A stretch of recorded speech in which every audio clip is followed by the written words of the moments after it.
Boa tarde a todas e a todos. Espero que estejam todos bem, né? Espero que nesse longo período, né, de pandemia, isolados, nós consigamos pelo menos manter a nossa sanidade mental.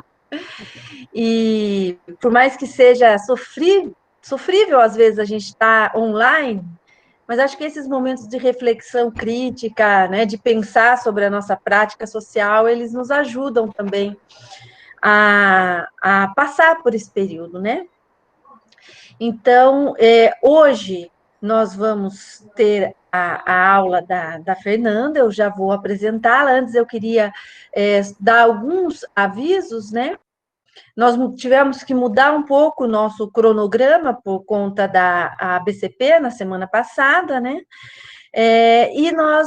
A nossa próxima reunião, que seria no dia 5, né, que seria a próxima semana, vai ficar para o dia 12. Então, no dia 12 de novembro, nós vamos ter a palestra da Ana Caroline Nogueira, que é mestre em serviço social aqui pela UFPB, e ela vai falar sobre os intelectuais militares na Revolução Passiva Brasileira, né, que também é resultado da dissertação da Carol, né? Uma dissertação muito interessante, um tema bastante importante, né?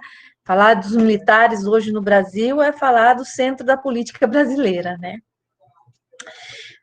Bom, então, a próxima reunião será dia 12, com a Ana Caroline, e o nosso encerramento será dia 19 de novembro. E aí nós teremos o Gianni Freso, que é o presidente da International Gramsci Society Brasil, né? Então, nós vamos trazer um pesquisador sênior para fechar aqui o nosso ciclo, e ele vai falar sobre a biografia intelectual de Antônio Gramsci, que é um livro que ele acaba de publicar, né? Bom, então, hoje a Fernanda vai ter 50 minutos ao todo. Eu aviso, então, Fernanda, quando a gente chegar em 40 minutos, te recordo de parar os 20 minutos. Essa parada no meio, você decide o horário, quando vai ficar melhor de parar, né? Não é tanto tempo, mas o bloco, né? Então, dá uma paradinha, lembrando, gente, que essa parada que a gente dá no meio foi uma indicação de vocês na avaliação, né? Que é para fazer perguntas pontuais. Então, questões como aquele autor que vocês não entenderam, um pouco da explicação sobre o conceito, uma palavra, são coisas menores. E aí as contribuições, as reflexões mais alongadas, a gente vai deixar para o final, tá? Então, a Fernanda vai ter esses 50 minutos, e aí depois a gente abre para discussão. Então, eu vou estar aqui, se vocês quiserem, podem se inscrever para a discussão depois e para abrir o microfone e falar, ou durante a fala da Fernanda, vocês podem também colocar no chat aquelas questões mais longas que vocês quiserem colocar, e eu vou anotando, e no final eu leio essas questões. Então, vocês têm duas formas de participar, ou abertamente, com o microfone aberto, ou no chat, como de costume. Bom, então deixa eu apresentar aqui a Fernanda. Fernanda Maranho é mestre em Ciência Política e Relações Internacionais pela Universidade Federal da Paraíba e é membro do grupo de pesquisa Materialismo e Modernidade aqui da UFPB. E a Fernanda terminou a dissertação dela no ano de 2019, que se intitula Agroecologia como Orientação Política no MST, Caminho para a Emancipação Nacional Popular ou para o transformismo? Então, hoje, ela traz aqui um pouco dos resultados da pesquisa, né, com o tema Os conceitos gramscianos de transformismo nacional popular a partir da análise da agroecologia do MST. Então, de antemão, muito obrigada, Fernanda, e a palavra está com você. Obrigada, Lu, pela apresentação e pela oportunidade de estar aqui divulgando um pouco da pesquisa, né, desses 2 anos aí estudando o MST e o Gramsci. Bom, vamos lá. Eu encaminhei para vocês um roteirinho para a gente ir acompanhando a discussão. Esse roteiro é mais ou menos o mesmo roteiro que a gente fez dentro da pesquisa. Então, se alguém teve a oportunidade de acessar ali o material da dissertação, vai ver que mais ou menos o caminho que eu fiz para o roteiro para a discussão hoje é o mesmo da dissertação. Bom, começar esse primeiro ponto que eu coloquei, né? Caminhos da pesquisa agroecologia entre duas hipóteses nacional popular e transformismo.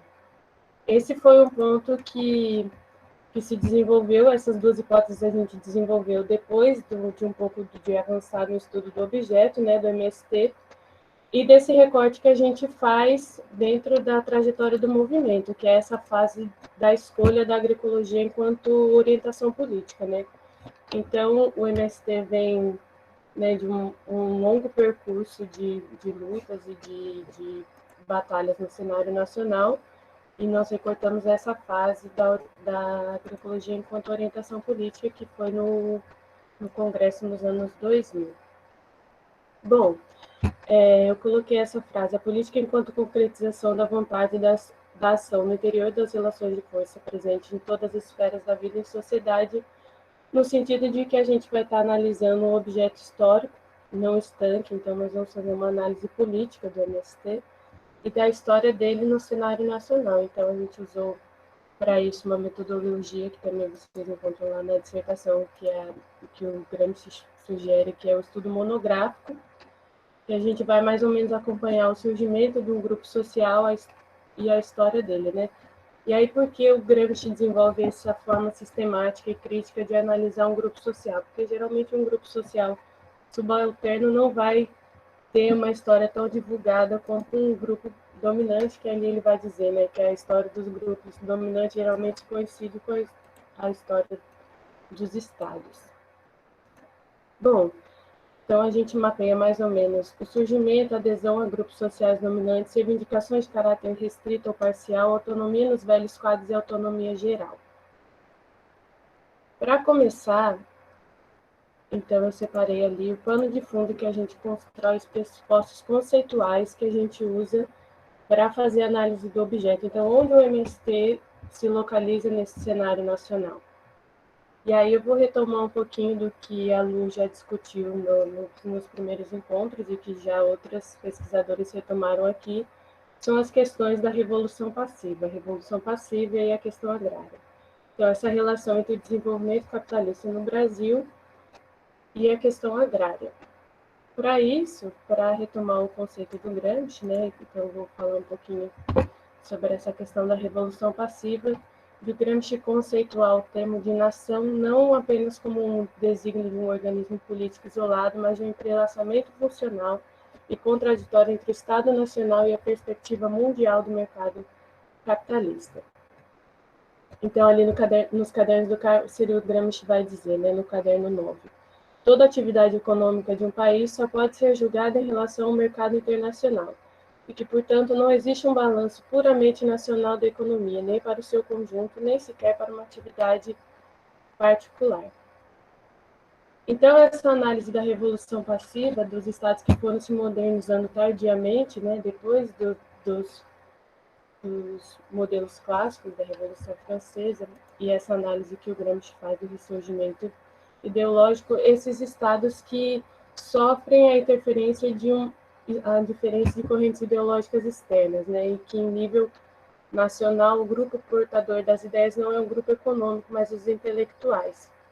O que isso quer dizer? São intelectuais dentro do estágio em que agem modernizando pelo alto, sem a interferência das classes populares, sem um elemento ativo popular para essas reformas, para essa transformação dentro do aparelho do Estado e da modernização da sociedade. Então, esse desenvolvimento do capitalismo sem a participação popular.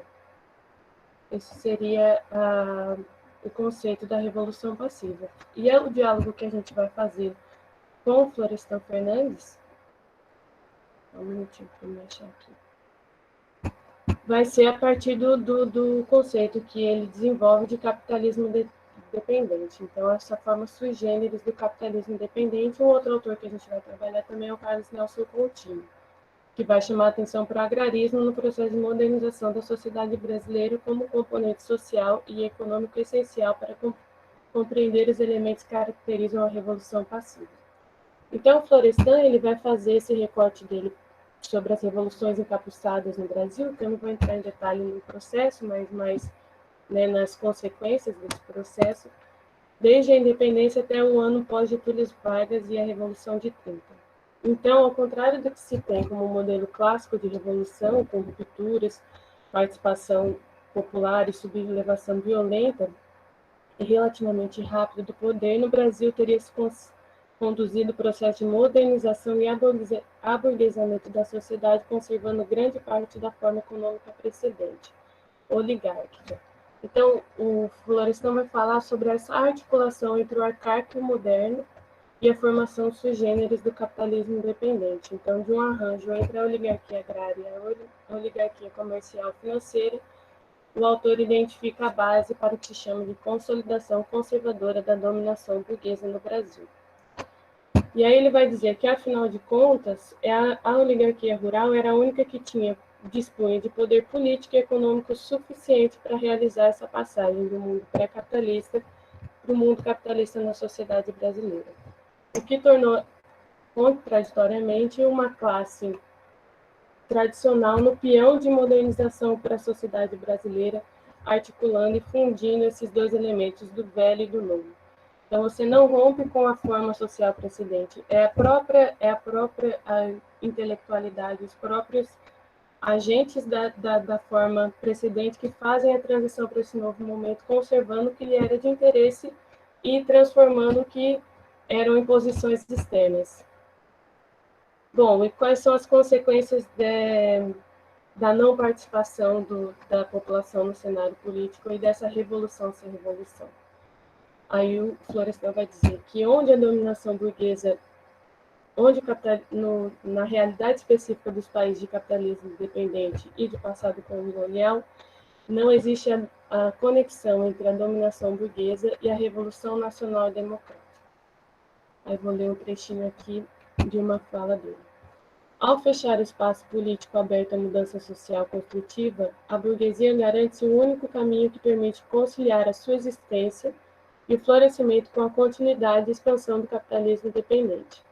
Aqui não se trata de acalentar fatalismo ex post facto, mas de buscar uma clara projeção interpretativa dos fatos.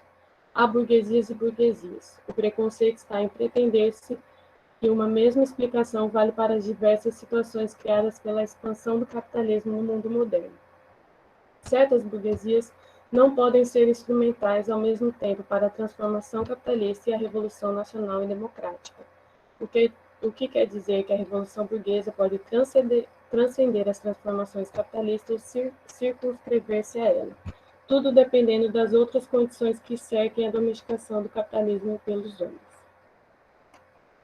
Bom, então, essa função que estariam nos anais, né, da literatura do liberalismo, dessas funções que a Revolução Burguesa cumpriria para além da transformação do mercado, no mercado capitalista, ou seja, as reformas democráticas, todas as discussões em torno de propriedade ou de igualdade, né, os lemas da Revolução Francesa, o Florestan está colocando aqui que não se trata de uma universalidade, né, nesses processos. Há burguesias e burguesias, então, a depender do contexto nacional de cada país, esse processo vai se dar de uma forma e resultar em um cenário específico, no caso do Brasil, o capitalismo dependente. Bom, o que é o resultado do capitalismo dependente, desse processo? Qual o cenário que se conforma, então, dentro do capitalismo dependente? A dominação burguesa no capitalismo dependente não desfruta e nem poderia desfrutar de bases estáveis para o seu funcionamento e ampliação, o Florestan vai dizer.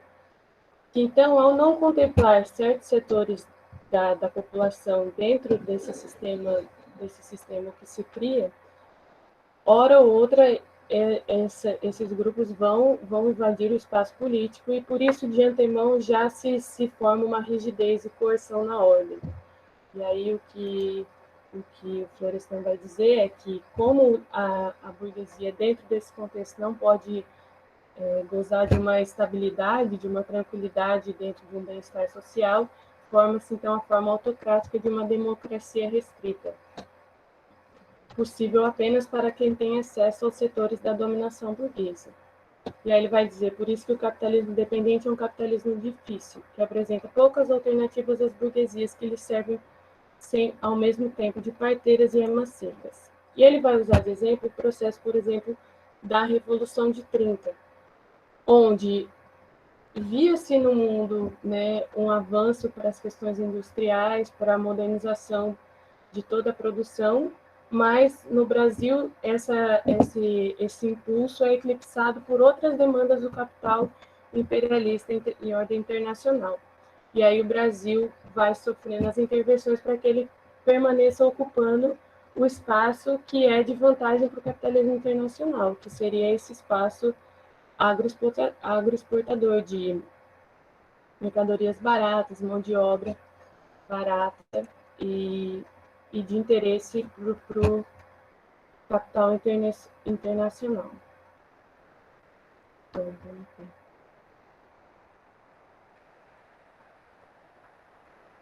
Bom, ainda assim, ainda que fora das potencialidades, né, ainda assim ocorrem as modernizações dentro desse capitalismo, ainda que de forma subserviente e conservadora, é o que o Florestan vai dizer. Dessa forma, a revolução burguesa no capitalismo dependente também é difícil, mas igualmente necessária. Aí Florestan sintetiza esse período da Revolução de 30, nesse trecho aqui que ele diz: quando uma determinada forma de organização capitalista da economia e da sociedade era absorvida, isso ocorria em consequência de uma mudança da natureza do capitalismo na Europa e nos Estados Unidos. Novos padrões de dominação externa emergiam inexoravelmente. Por outro lado, uma organização aristocrática, oligárquica ou plutocrática da sociedade sempre concentrou extremamente a riqueza, o prestígio social e o poder em alguns estratos privilegiados. Em consequência, a institucionalização política do poder era realizada com a exclusão permanente do povo e o sacrifício de um estilo democrático de vida. Então, esse motor externo e essa forma de dominação externa, ela encontra também os seus apoios internos.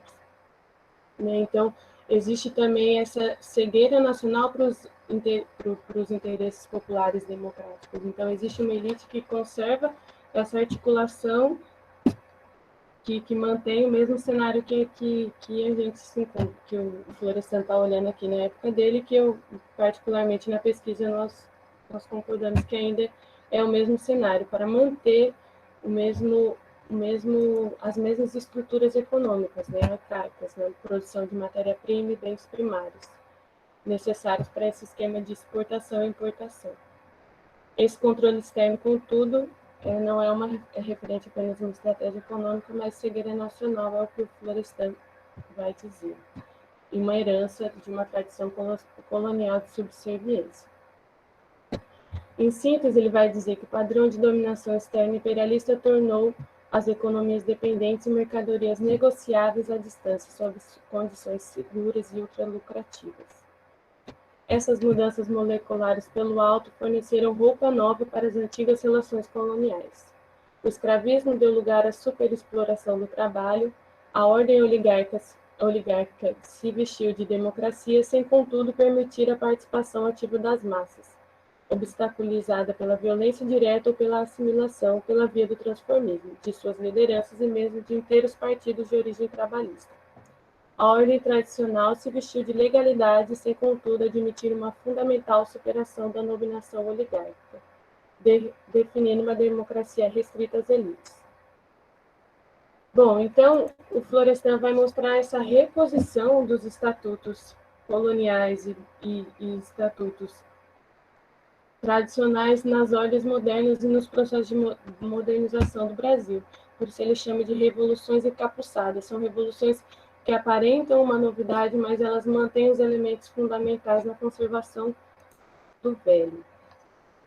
Bom, olhando para esse cenário, foi que a gente analisou a participação do MST, né? Então, desde o surgimento dele, de como ele surge desse contexto de superexploração da mão de obra e superexploração do trabalhador e até a expulsão dos camponeses do campo, né, nos processos de modernização do campo.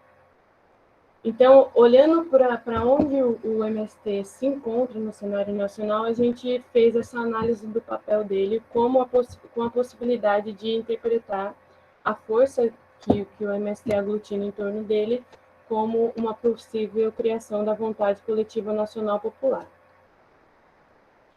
Bom, para discutir o nacional popular, e através do MST, primeiro, eu acho importante falar como a gente faz a leitura do MST, né? Não como um movimento social tradicional, mas como essa forma partido que ele assume. E aí, o que é a forma partido? O que é o partido primeiro para o Gramsci? Né? O Gramsci propõe retomar a história dos partidos a partir do grupo social do qual ele é a expressão e a parte mais avançada. Haja visto que a história de um partido não poderá deixar de ser a história de um determinado grupo social. Então, esse partido que surge de uma necessidade de aglutinação, de um interesse de compartilhar uma mesma proposta e visão de mundo, e não como o que ele estava confrontando, que era uma visão de que os partidos vinham de interesses internos e particulares, né? Ou seja, uma análise que se fazia restrita a grupos restritos de intelectuais, em alguns casos ao limite de uma bibliografia singular. E aqui ele está dialogando com especialistas como Robert Mitchell. Bom, então, dessa forma, olhando para o partido dessa forma, o grupo social não está, o formador do partido não está isolado, mas faz parte de um quadro global de todo o conjunto social e estatal. E por isso, a ação do partido vai ter mais significado conforme ela tiver menor peso na determinação da história de um país. Bom, como que a gente faz a leitura do MST na forma partido? E aí, essa adoção eu já faço do trabalho da professora Luciana, onde ela analisa essa trajetória do MST e vê em um momento, mais ou menos ali nos anos 90, 1990 e os anos 2000, onde o MST deixa de ter só interesses corporativos, né? Então defender bandeiras como direitos trabalhistas ou a posse da terra individualizada, e passa a expandir as reivindicações para outros setores também das classes populares, então setores urbanos ou lutas por moradia, e vai aglutinando em torno do movimento reivindicações que se juntam num projeto nacional. Então, é a superação do movimento econômico corporativo por um momento ético-político, né? Então, é essa visão de universalização daquela luta, de universalização dos interesses da classe, para além daqueles restritos ao movimento. Então, passa a não ser só uma luta pela terra, mas uma luta popular e que, claro, pauta a princípio a reforma agrária, um projeto para o campo, mas que encampa essas outras lutas também.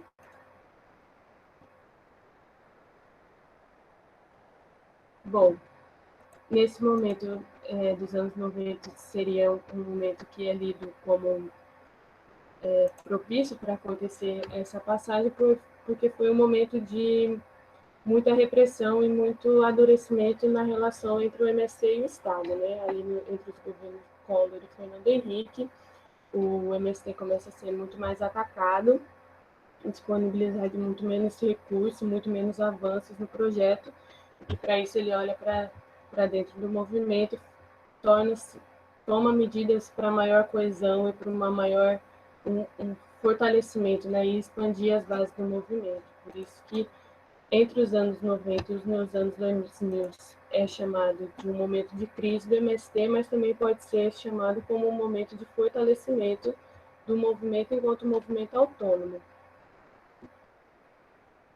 Deixa eu ver aqui onde eu estou no roteiro. Sim, ali em 1995, né, o lema do terceiro Congresso Nacional se torna uma nova bandeira, reforma agrária, uma luta de todos. Nesse período se forma uma segunda leva de militantes do MST, oriundos de vários estados brasileiros e que são fruto das escolas de formação do próprio MST. amplia-se a disposição e unificar a luta entre trabalhadores do campo e da cidade. De fato, nesse momento, a base é duplicada.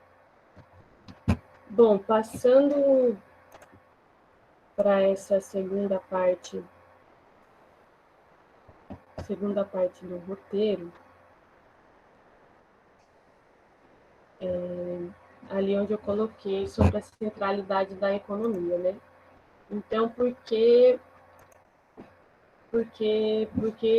eu destaquei essa parte? Porque até eu coloquei uma citação do Delvaux embaixo. Apesar de muitos autores trabalharem com Gramsci mais dentro desse âmbito da política e da cultura, é na economia e na reprodução da vida material que o Gramsci vai ver o núcleo, né, que determina o complexo das relações que compõem a totalidade. Então, é do ambiente da produção e da reprodução da vida material que vão surgir esses outros elementos que vão formar uma concepção de mundo, um novo momento, né? Então, eu destaquei esse ponto, fazendo esse vínculo com a agroecologia, por ela ser uma medida que foi tomada como orientação política, mas ela é uma base, né? Elas são pressupostos de produção. Então, vai nascer do ambiente da produção uma nova orientação política e uma novo princípio de uma concepção de mundo para MST. É esse vínculo que eu fiz com essa citação. Bom, Gramsci, conceituando o nacional popular,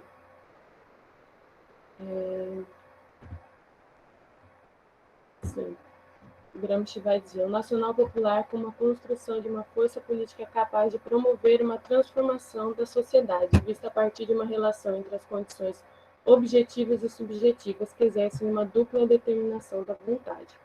A vontade como consciência operosa da necessidade histórica, como protagonista de um drama histórico real e efetivo. Então, a vontade coletiva nacional popular, ela surge dessa dupla determinação, da organização, né, de um projeto, de uma concepção de mundo, e da necessidade. A princípio, o Gramsci ele desenvolveu o conceito de nacional popular mais para designar e para apontar uma falta que existia na Itália, né? De que na Itália não se formou esse elemento ativo e permanente do povo-nação, né? E que o que teria sido diferente na França, que teria os desdobramentos que tiveram na Revolução Francesa. E como que a gente traduziu e usou isso para o nosso trabalho? Como a possibilidade do nacional popular, a organização dos trabalhadores do campo, agindo em prol de um projeto político nacional com a participação ativa das massas, em vista de propostas para a transformação da estrutura do país. E aí, assim, a gente encaminhou a análise pela vontade coletiva nacional popular. Bom, os elementos que eu destaquei, acho que eu posso dar uma parada agora, se alguém quiser fazer as perguntas.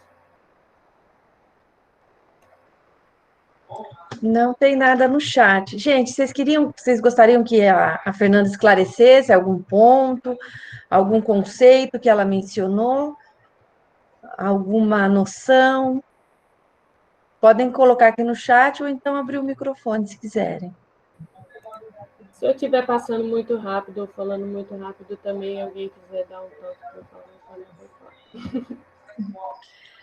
Acho que podemos continuar, Fernanda. Ninguém se manifestou. certo. Bom, então já entrando para a questão da reforma agrária popular e da agroecologia, o que a gente observou numa principal cartilha que a gente acessou do MST, que é o Caderno de Formação 38, Trabalho de Base e Formação Popular, é que ele traduz em outras expressões vários pontos que são do próprio pensamento do Gramsci, né, dentro da metodologia popular. Então, são alguns elementos que a gente destacou aqui. Eu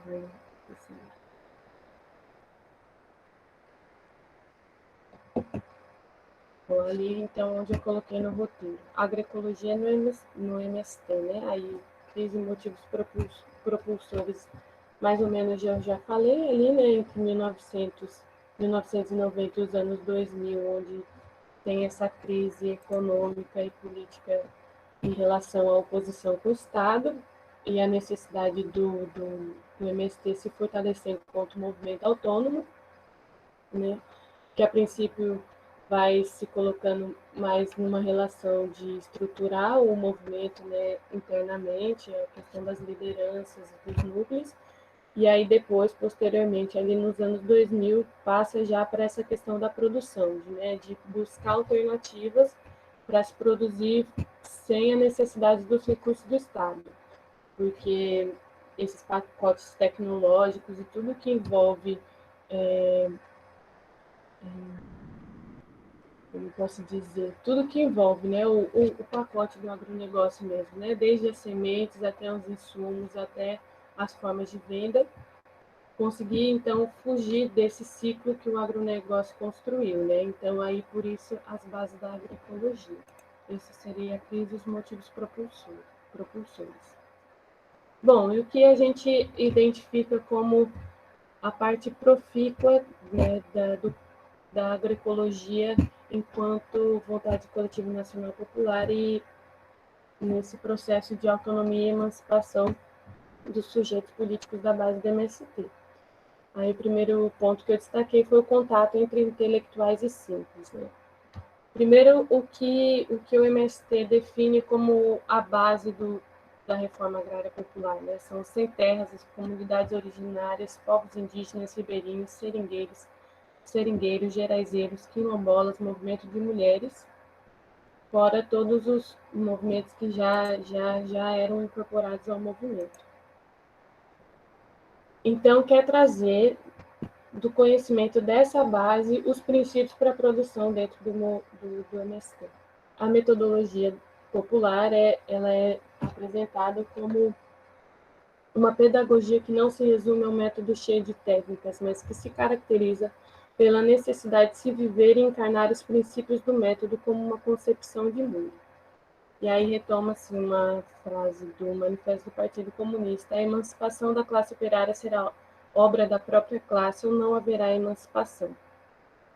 Dessa forma, o MST vai dizer que o trabalho de base, visto como a necessidade de romper a prática da classe dominante, articulando de forma direta os elementos que compõem o cotidiano onde nasce a luta pela vida. Então, essa seria a função dos intelectuais dentro do movimento, né, de trabalhar junto com a base, encarnando os valores da base dentro de uma transformação daquela própria realidade. E aí, alguns elementos que são apontados na cartilha são muito próximos das elaborações do Gramsci sobre a passagem do senso comum para o bom senso. Então, a questão de desmontar a visão mágica e partir do nível das massas, relação entre senso comum e bom senso. Bom, desmontar a visão mágica seria mais ou menos esse processo, que eu não vou ler aqui, que acho que vai talvez ficar um pouco cansativo, mas na cartilha vai dizer sobre você desmontar essa ideia de casualidade, né, dos fatos, de que as coisas acontecem porque elas devem acontecer assim, ou que a história é simplesmente assim porque sempre foi assim, sempre será assim, e criar um elemento crítico dentro da base para que ela mesma possa criticar a sua própria história, para que ela mesma possa criticar os elementos da sua própria realidade. Então, nesse processo de desmontar a visão mágica e de partir do nível da massa, vai se encontrar muito com isso que o Gramsci fala da crítica do senso comum, né? Dessa questão que as classes subalternas trazem por uma questão, né, material e histórica, de terem uma vida muito fragmentada e acessarem as informações de uma forma muito fragmentada, o que leva à tendência de negar constantemente a existência objetiva da realidade. No entanto, Gramsci considera que o senso comum não é algo rígido e imóvel, mas está em constante transformação e é enriquecido por opiniões introduzidas no costume que têm seus fundamentos na ciência e na filosofia. E aí aqui, por exemplo, a gente traz essa questão do senso comum, como ele é enriquecido com a própria opinião, a opinião pública, né, que o agronegócio divulga em mídias, em redes, se apresentando como a modernidade na agricultura, se apresentando como o progresso dentro da agricultura, o que é assimilado, né? Mesmo as pessoas, às vezes, estando dentro do movimento social, assimilam essa ideia de que o mais seguro dentro da produção vai ser acompanhar aquele pacote ali do que o agronegócio oferece. E isso interfere muito na vida do movimento, porque, por exemplo, quando a gente recolhe as entrevistas, a gente vê as pessoas expressando, né, o medo que tem de se arriscar numa nova forma ou de duvidarem da possibilidade daquilo ali, reproduzindo frases como o agrotech, o agro é pop é a riqueza do Brasil, e que fora disso a gente não consegue alimentar o mundo, ou questões desse gênero. Bom, então o que o Gramsci fala dessa passagem do senso comum para o bom senso é esse conhece-te a ti mesmo, como um produto do processo histórico até hoje desenvolvido que deixou em ti uma infinidade de traços acolhidos sem análise crítica. E aí, para fazer essa passagem do senso comum ao bom senso, né, analisando essa proximidade entre os elementos colocados pela metodologia do MST e o que o Gramsci fala, é essa necessidade de formar intelectuais orgânicos, né, intelectuais que que conheçam a vida da massa, né, que conheçam os valores, conheçam os receios, então que encarnem realmente essa perspectiva popular na hora de desenvolver um trabalho junto com a base. Então, é o que o Gramsci vai dizer, a necessidade de que este processo tenha um sentido democrático encarnado na perspectiva popular, que é o que o Gramsci também vai dizer, que é a tarefa dos intelectuais na formação dos sujeitos, de realizar essa passagem do senso comum para o bom senso, para uma concepção coerente capaz de unificar a vontade dispersa das massas e de criticar a própria concepção de mundo. Aí ali um trechinho que é de um trabalho da Luciana vai dizer: o bom senso caracteriza-se pela elaboração da consciência histórica dos conceitos e fatos, ou seja, compreende-se a historicidade dos processos sociais, o que permite também a compreensão de que certa concepção de mundo está ligada a determinada classe. Isso implica no início da elaboração da consciência de classe. Bom, então essa seria a contribuição da agroecologia nesse processo de emancipação e de aglutinação da vontade coletiva nacional popular, no sentido de formar sujeitos críticos e de formar sujeitos autônomos na sua forma de pensamento e na forma de enxergar a própria realidade. Né? Por isso que a gente vai colocar ali que a adoção da agroecologia como orientação política ajuda a amadurecer a construção de um novo projeto para o meio rural, uma nova concepção de vida nesse espaço. Bom,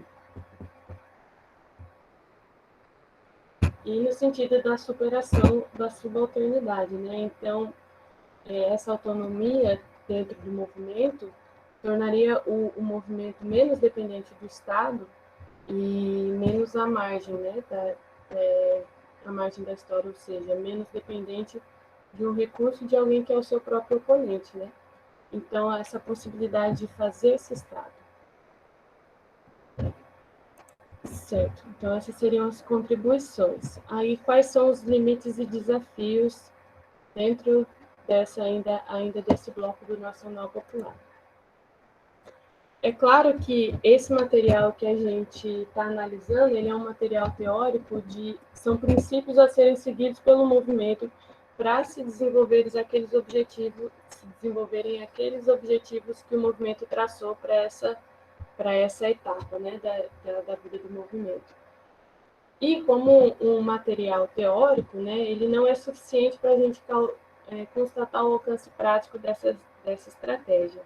E aí os pontos mais frágeis que a gente mapeou são pontos que são observáveis em toda a história da região, né, da América Latina, vamos colocar assim, onde tem esse Estado forte e modernizado pelo alto, né? E aí a gente usou um autor que é o Portantieri para falar sobre essa questão do sentimento antiestatal, né? Dessa dificuldade de mobilizar as massas e a base para que as reformas sejam feitas de baixo para cima, né? De não esperar que o Estado faça pelo movimento, mas que o movimento pressione o Estado e se opondo ao Estado, pressione o Estado para que esses objetivos sejam concretizados.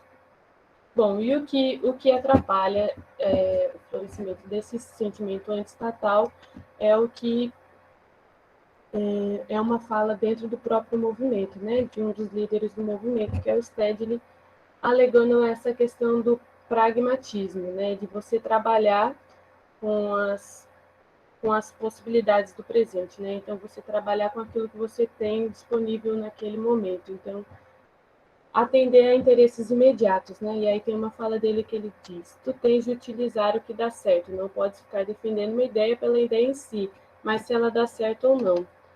Então, nesse caso, ele está se referindo a, por exemplo, postulações teóricas do marxismo ou de outras searas dentro do marxismo ou da transformação da realidade, onde ele diz que não é pela ideia que se vai trabalhar, mas pelo se ela vai funcionar naquele momento ou não. E aí a gente encontra dentro do movimento outras opiniões que se confrontam com essa, né? Então a gente não pode fragmentar o projeto de reforma agrária, mas ao mesmo tempo existe uma disputa dentro do próprio movimento, né? Existe uma relação de força dentro do próprio movimento. E aí uma outra fala que a gente usa para expor essa disputa é do outro líder, que é o Adenauer Bogo, que é ele falando sobre a questão do Pronera, né? Sobre os resultados imediatos e a busca e o uso do Pronera numa transformação estratégica, né? E aí o que você precisa entregar no lugar de receber esse recurso, né? O Pronera é um programa educacional do Estado. E aí ele fala como a perda da autonomia em vários sentidos, mas principalmente financeira, acaba se tornando um engodo estratégico, né? E aqui ele fala, usado pelo governo Lula, fundado sobre o enunciado de que no Brasil havia espaço para pequenos agricultores e para o agronegócio, o que escondia que o espaço territorial para a reforma agrária era aquele já oficializado e que o sem terra tinha um mundo a perder enquanto o agronegócio tinha um mundo a ganhar. Poderia estender-se isso a todos os lugares de interesse do capital com apoio de elevados créditos oferecidos pelo mesmo governo.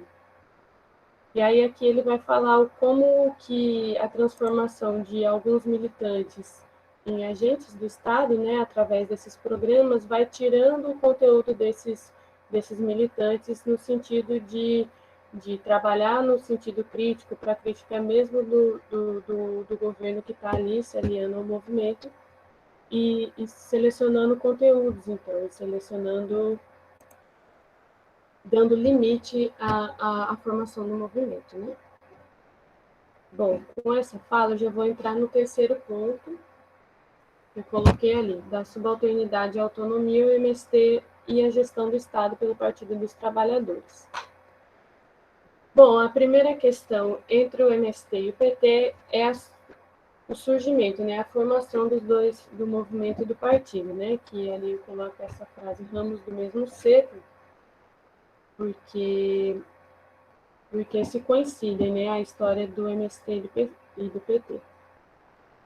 E analisando essa ligação orgânica entre os dois movimentos, do trabalho da Luciana, que se analisa essa questão de que, ao chegar ao PT, a chegada do poder pelo PT lança uma confusa paralisia nas ações do MST, provocada por análises ambíguas, né?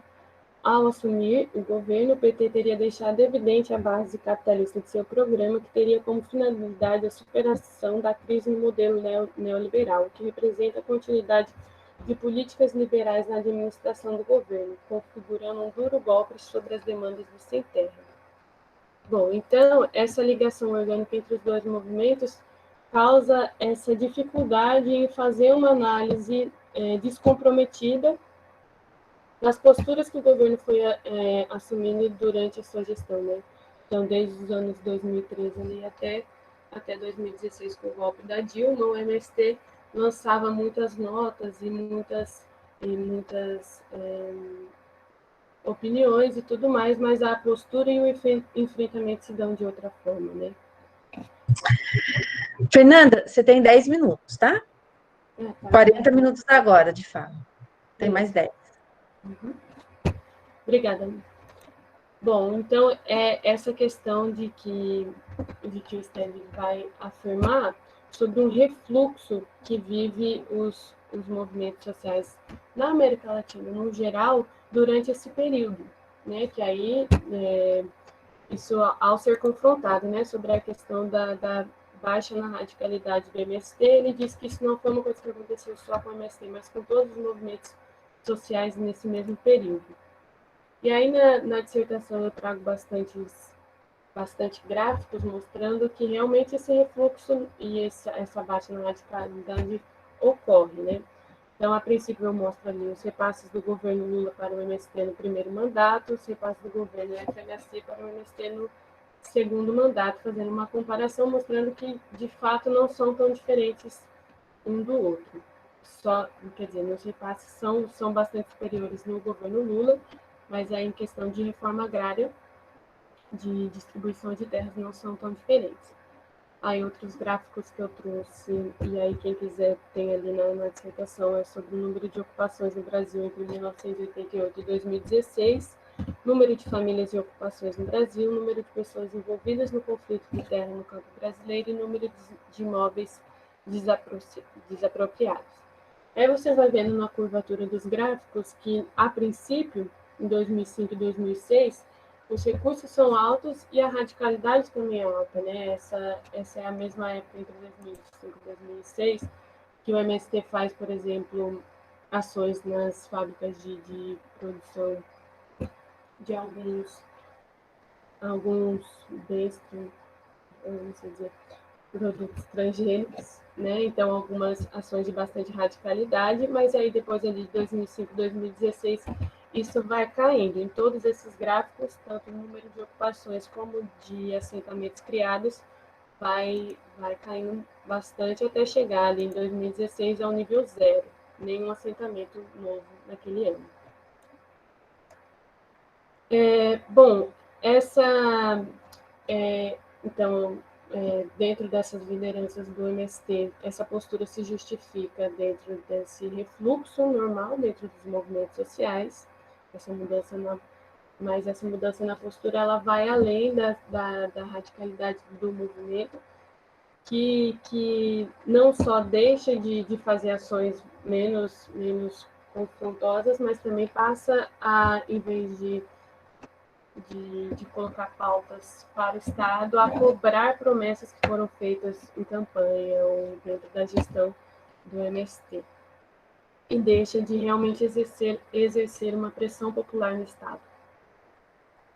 O argumento do PT nesse momento é de que o foco do governo Dilma não estaria na quantidade de assentamentos, mas na qualidade dos assentamentos. Então, seria uma nova lógica da reforma agrária, que não olha pura e simplesmente para a distribuição de terras, mas para a necessidade de garantir condições de desenvolvimento na terra, segundo que nada adianta a distribuição com a permanência das populações na extrema pobreza. Mas aí já é de 2014, no 6º Congresso do MST, uma outra fala do Stedley, onde ele diz que feijoada sem feijão não é feijoada, ou seja, a reforma agrária, sem o seu elemento principal, que é a redistribuição do latifúndio, não é reforma agrária. E, conforme é colocado no projeto de reforma agrária popular e no que vai ser dito sobre a agroecologia como orientação política, ela não tem essa função de substituir uma frente de luta dentro do movimento, mas de complementar. Então, não seria uma questão de quantidade ou de qualidade, mas de agregar um salto, dar um salto de qualidade dentro do movimento, aprofundando a reforma agrária para um movimento além da posse da terra, Então, para o movimento de realmente emancipação dos sujeitos e de ampliação da transformação proposta ali pelo projeto. E aí, algumas questões que eu levantei na pesquisa o que tornam inconsistentes e paradoxais você querer conciliar a falta de avanço na questão fundiária e a qualidade dos assentamentos junto com o agronegócio, que é, por exemplo, o aumento da concentração de terras nesse período e o índice de Gini maior também. Então, é incontornável reconhecer o impasse entre a proposta de reformulação e ressignificação da reforma agrária e o vínculo entre MST e PT. Então, a proposta da nossa leitura é que, ao invés de lermos como pragmatismo de refluxo ocasional no curso da história, lermos esse processo que passa o MST como um processo de transformismo, né? E aí eu vou ler aqui para ficar bem certinho. Definido por Antônio Gramsci nos Cadernos do Cárcere como uma das formas históricas da Revolução Passiva, é tido como o âmbito da pequena política, que, como servo da contingência, limita-se a reproduzir as condições de existência do presente. A forma de dominação consequente a esse processo leva a uma inversão do exercício normal da hegemonia, leva a uma inversão do exercício normal da hegemonia. O que Gramsci define em outro momento como consenso encouraçado de coerção se torna coerção encouraçada de consciência.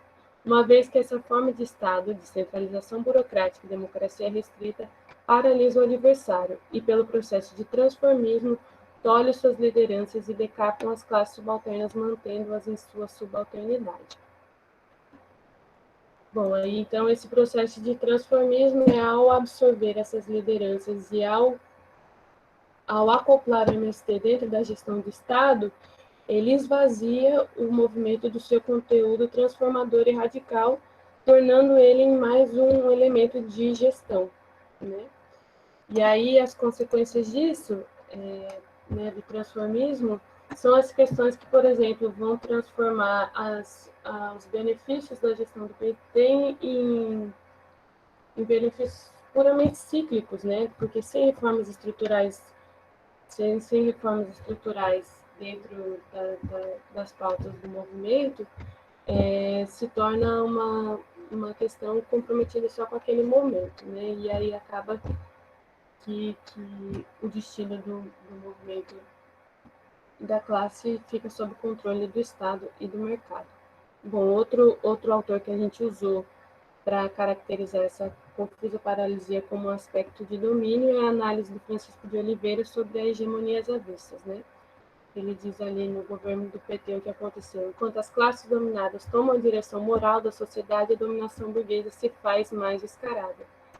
Então, essa questão do projeto da agroecologia e de todos esses recursos que foram destinados para a agricultura familiar e para os movimentos sociais, serem apresentados como um projeto do governo, mas quando você vai ver os recursos para esses projetos são muito inferiores ao que foi destinado, por exemplo, ao agronegócio.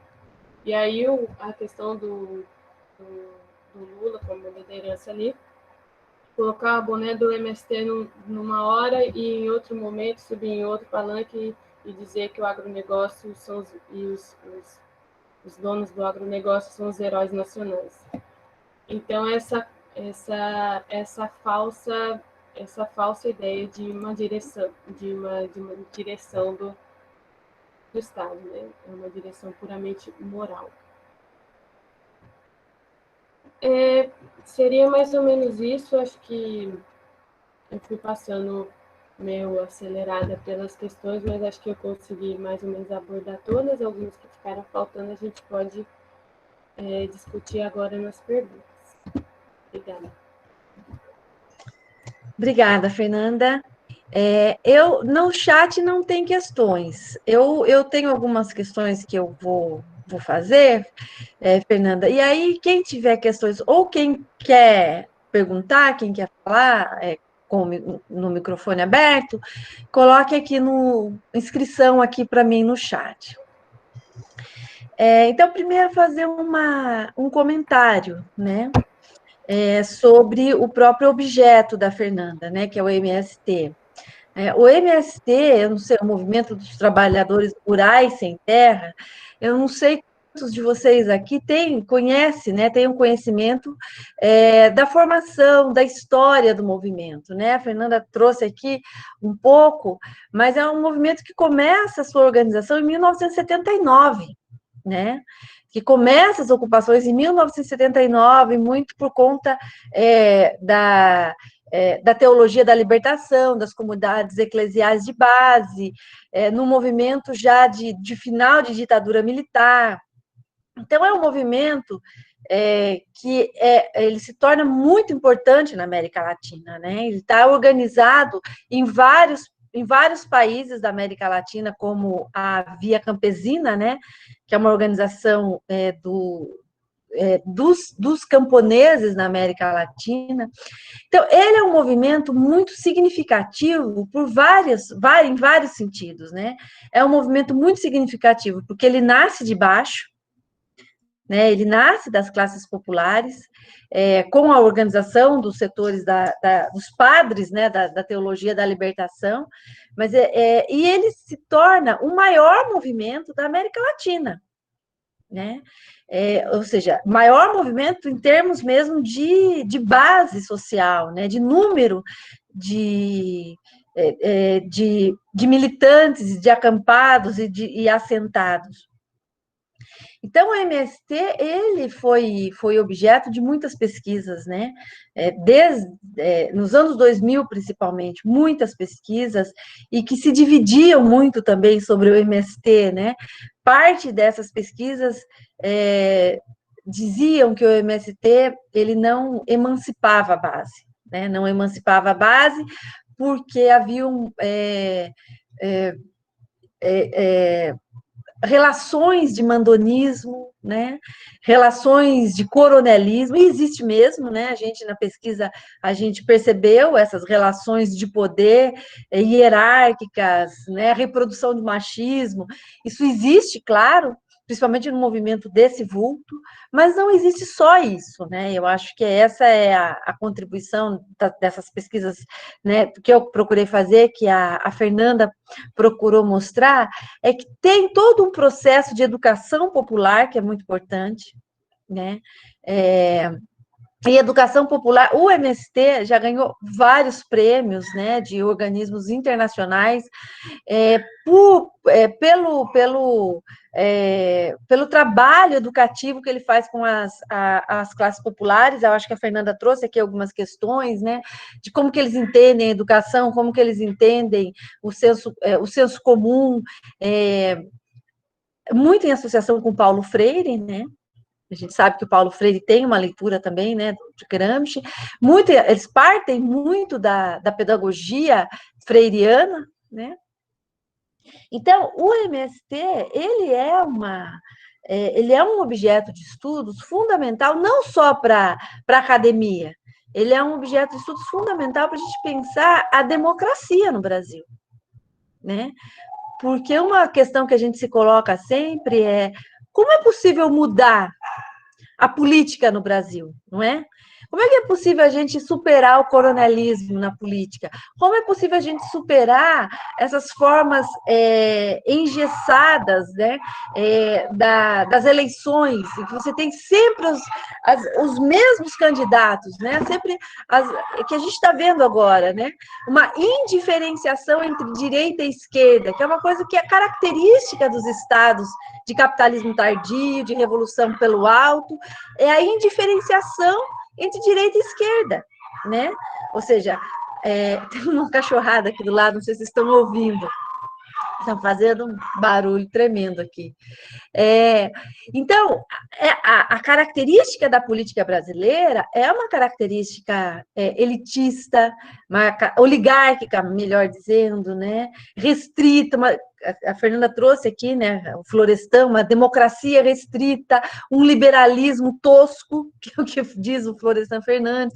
Ou seja, a gente não tem no Brasil nada próximo do que seria uma democracia dos países centrais. A gente tem sempre processos de tutela popular, de tutela da vontade do povo. E aí, é por isso que a ideia, né, que a Fernanda trabalha, de vontade nacional popular, é justamente porque dentro do MST, né, a gente pode constatar, pelo menos, a intenção e o projeto de criação de uma vontade nacional popular, de criação de uma vontade popular, né, de criação de uma consciência popular mais adequada ao caráter popular, né, uma consciência que não seja recebida de forma crítica das frações dominantes, né. Então, a gente percebe todos esses avanços do MST em termos de democratização. Democratização no sentido da educação popular, no sentido da criação de uma autonomia maior, né? Por isso a Fernanda pergunta, quer dizer, agroecologia no MST, criação da vontade nacional popular ou transformismo? Né? E aí tem esse ou transformismo, né? E aí, justamente porque com os governos do PT, é justamente quando o MST perde o fôlego. A reforma agrária deixa de avançar, né? Se a gente vê em números de assentamentos, diminui muito, muito, e diminui mais ainda nos governos Dilma. Né? Então, isso é um paradoxo. Né? No governo de um aliado, é quando o MST ele regride. E aí, dá esse longo comentário, eu queria pedir que a Fernanda agora pudesse dar um pouco mais esse histórico da agroecologia, Fernanda, porque a partir do histórico do próprio MST, né? Por quê?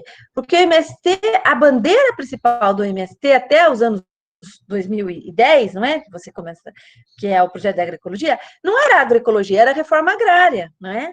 Então, ou seja, o que a Fernanda trata na dissertação dela é que parece ter havido uma substituição da reforma agrária por uma bandeira mais palatável ao capital, que é a agroecologia.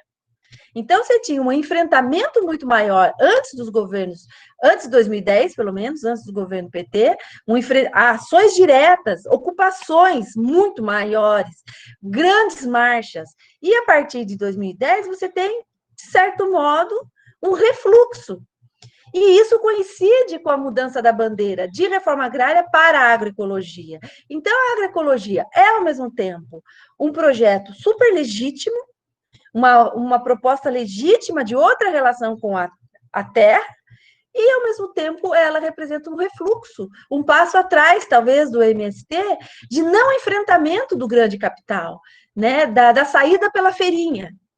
Então, Fernando, se você pudesse dar um pouco mais esse quadro, né, de como era até 2010, as bandeiras da reforma agrária, e depois de 2010, por que você está chamando de transformismo? Porque, de certo modo, você está dizendo que o projeto de agroecologia, ele foi uma via para o transformismo, ou seja, o que é o transformismo aqui? A assimilação ao governo. Ou seja, o MST se tornou um administrador do Estado. Então, se você pudesse fazer isso, eu acho que seria útil para a gente aqui para entender a pergunta, né, que você faz. Desculpa ter me alongado tanto. Então, foi ótima a sua contribuição, né? Bom, esse início da formação do movimento, né, como eu cheguei a mencionar, mas agora mais pormenorizado, é esse início junto com a SEB, né, as congregações de base, e o MST fazendo mais essas reivindicações pontuais pelos assentamentos, e aí até esse momento de expansão da base e de outros lemas que começaram a chegar, como reforma agrária na lei ou na marra, reforma agrária uma luta de todos, e essa questão de não esperar mais, né? Então, o movimento até os anos 2000, né, que passa por um recorte da agroecologia. Até esse momento, o MST era realmente isso que você comentou, um movimento de maior fôlego dentro da América Latina nas questões do campo e como um movimento social no geral. Aí até uma das matérias que a gente traz na dissertação é essa questão de que o MST, em questões de América Latina, ele se tornou maior que o PT. Né, que o PT tinha um projeto naquele momento, mas o MST tinha muito mais adesão popular, e ele se tornou um movimento que ele tinha um respaldo popular. As pessoas passaram a compreender os motivos daquele movimento. E aí mostra que ali, naquele momento que o PT perdeu o fôlego, ele foi atrás do MST. E aí até tem uma frase que é bem emblemática agora, não vou lembrar ela certinho, mas era uma questão de ou corria-se atrás do MST, ou podia que o PT ali não perdesse a sua expressividade, né? Então, nesse momento, era uma base muito coesa, muito organizada. E aí essa crise, como eu até comentei, essa crise que se colocou nos governos, né, de implementação do neoliberalismo, com Fernando Henrique Collor, ela teve um impacto muito grande dentro do movimento na base do movimento, porque precarizou demais as condições de vida. Ao mesmo tempo, o movimento se organizou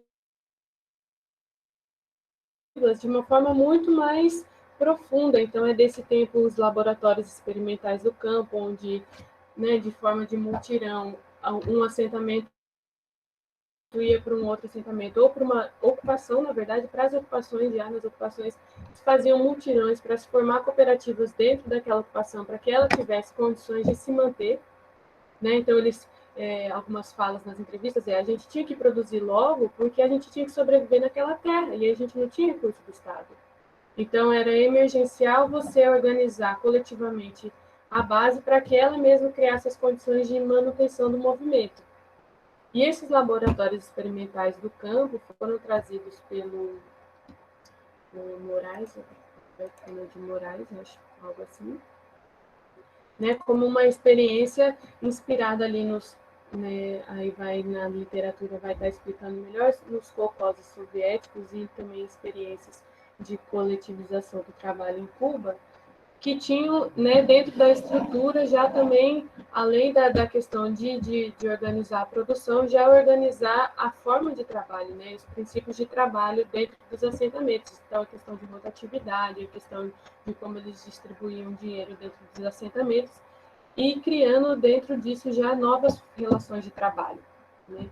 Então, isso era muito forte. As CPAs do MST tem trabalhos que vão chamar de verdadeiras ilhas socialistas, né, onde funcionavam os refeitórios e formavam-se agrovilas muito coesas e muito funcionais dentro da metodologia de trabalho. E aí o que é discutido nesses congressos nos anos 2000 é que essa forma de cooperação, essa forma de cooperativa vinha perdendo fôlego por falta de recurso, e também as denúncias que, como você mencionou, né, Luciana, sobre essa questão de centralização do poder ali, da direção, e sobre muitos agricultores aqui, a gente até pegou entrevista sobre um agricultor dizendo que muitos agricultores temiam as formas cooperativas, porque temiam voltar aos velhos modos do engenho, onde ele trabalhava e não recebia nada, ele preferia ter a sua propriedade individual e receber daquilo que ele plantasse, aquilo ali era dele e uma propriedade individual. Bom, aí algumas críticas foram colocadas a esse modelo, o que também em outros estudos vai fazer esse balanço, de que muitas críticas são feitas a esse modelo, pensando que esse é um modelo desenvolvido por um país de economia socialista, e aqui no Brasil ele se desenvolveu dentro de uma economia capitalista, ou seja, de uma forma isolada, né, dentro dos assentamentos. De toda forma, foi considerado uma crise. E aí essa saída pela agroecologia, de então buscar dentro de outra matriz de produção, de outros parâmetros técnicos, uma saída para ter mais autonomia dentro da produção.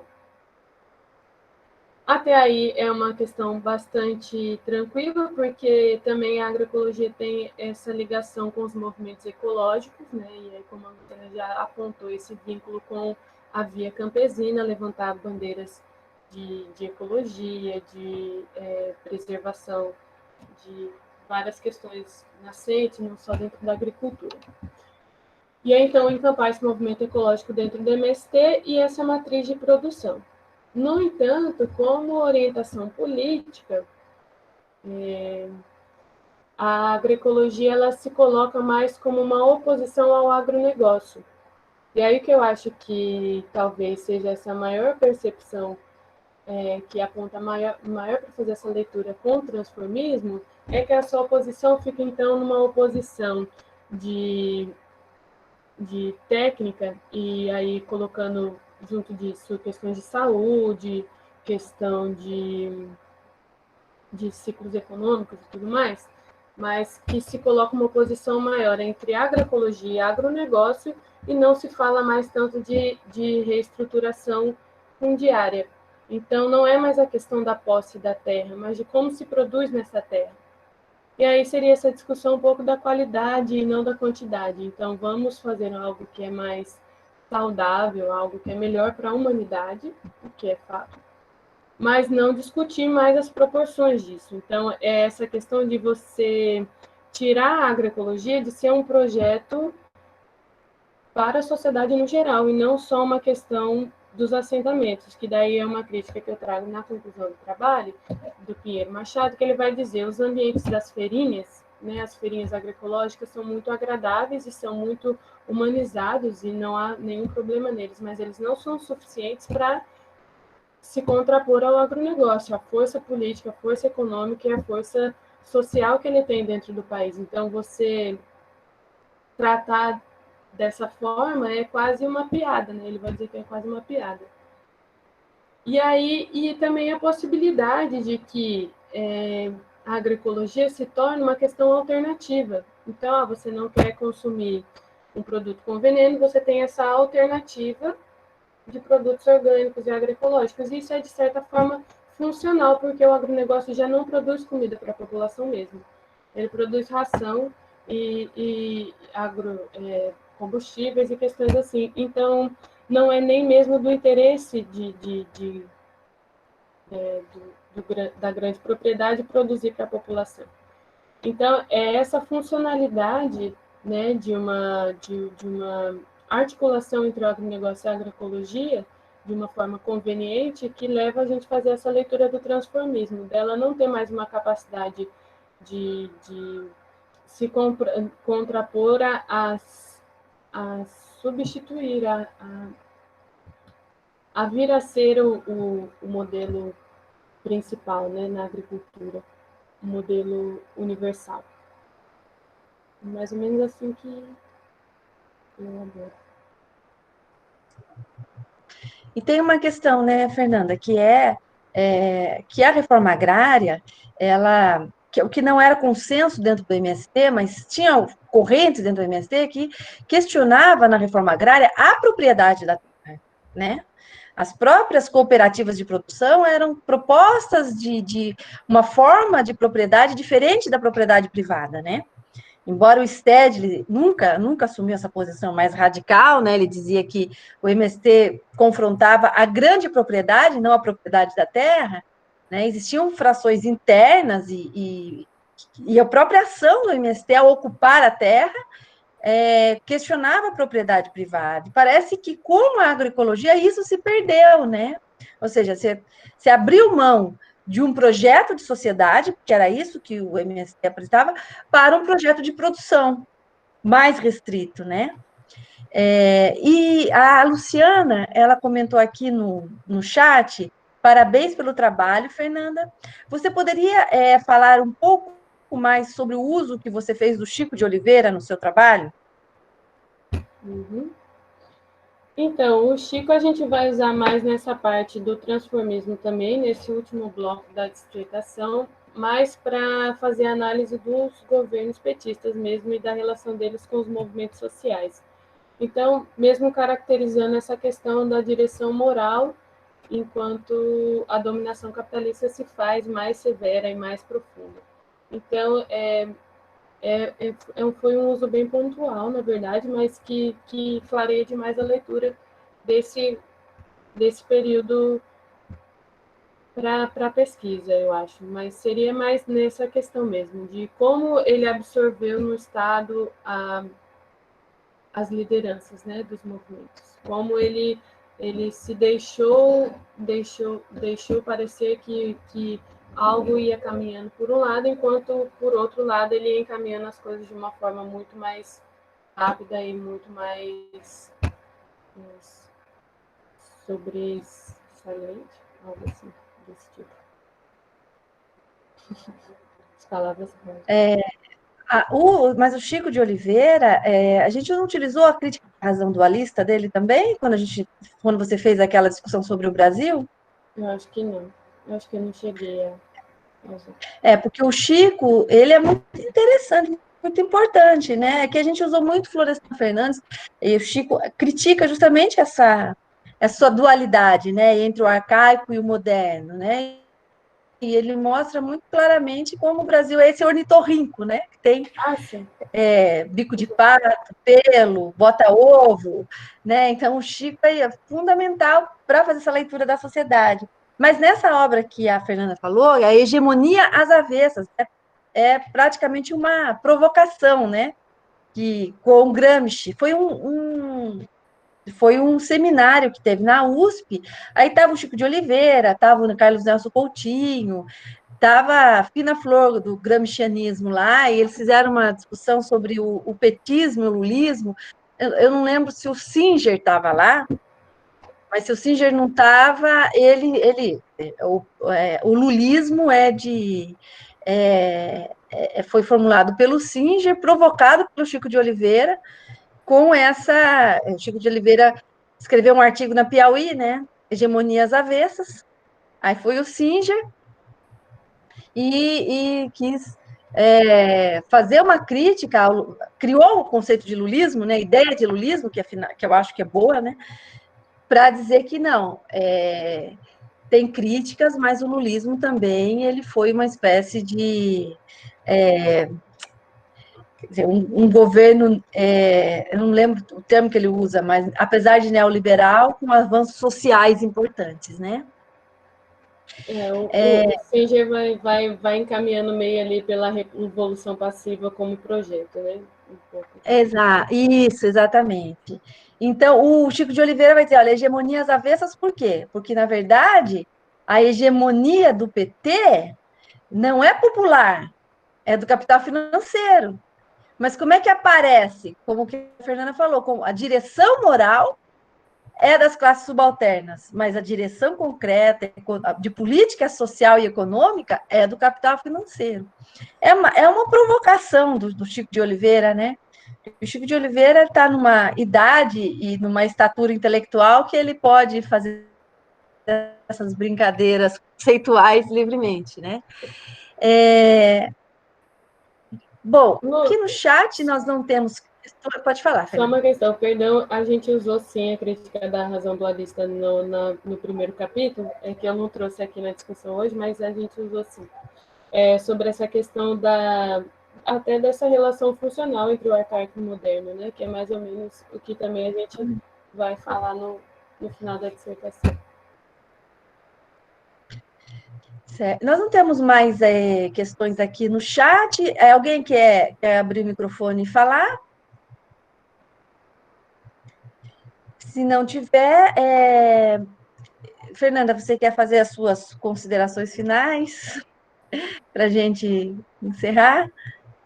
Eu quero agradecer pela oportunidade de estar compartilhando esse trabalho. Foi bastante, assim, expandiu muito a minha percepção de leitura da realidade durante o mestrado, foi bastante importante para mim, é muito bom poder estar compartilhando com as pessoas, peço perdão aí às vezes, atropelos que vai tendo na fala, mas é isso aí os conteúdos mais bem estruturadinhos estão todos lá na dissertação, se qualquer pessoa quiser também colocar questões depois ou entrar em contato, estou aí à disposição. Obrigada, Fernanda. Foi muito grande o seu esforço, né, de concentrar em 50 minutos uma dissertação que problemas complexos, né?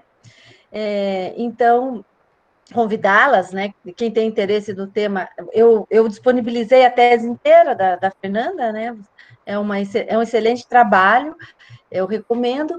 e dizer para vocês que daqui 15 dias nós vamos, então, é, ter a gente, né, a Caroline, a Ana Carol, que acabou de escrever ali, que Ana Carol Nogueira de Souza, que vai, então, expor os resultados da sua pesquisa também, que ela vai também utilizar o conceito de revolução passiva, o conceito de intelectuais, intelectuais orgânicos, intelectuais tradicionais, para pensar um setor, né, dos militares, né, os tenentes, o movimento tenentista durante a Revolução de 30, né? Então, nós vamos mandar também o texto de apoio para vocês poderem ler com antecedência, e daqui a 2 reuniões nós terminamos, infelizmente ou felizmente, eu não sei. Esse ano muito difícil, né? Mas foi bom ter passado esse ano com vocês. Eu agradeço a todas e a todos que estão aqui, agradeço mais uma vez a Fernanda. Foi excelente, Fernanda, obrigada. E cuidem-se. E até daqui a 15 dias. Obrigada.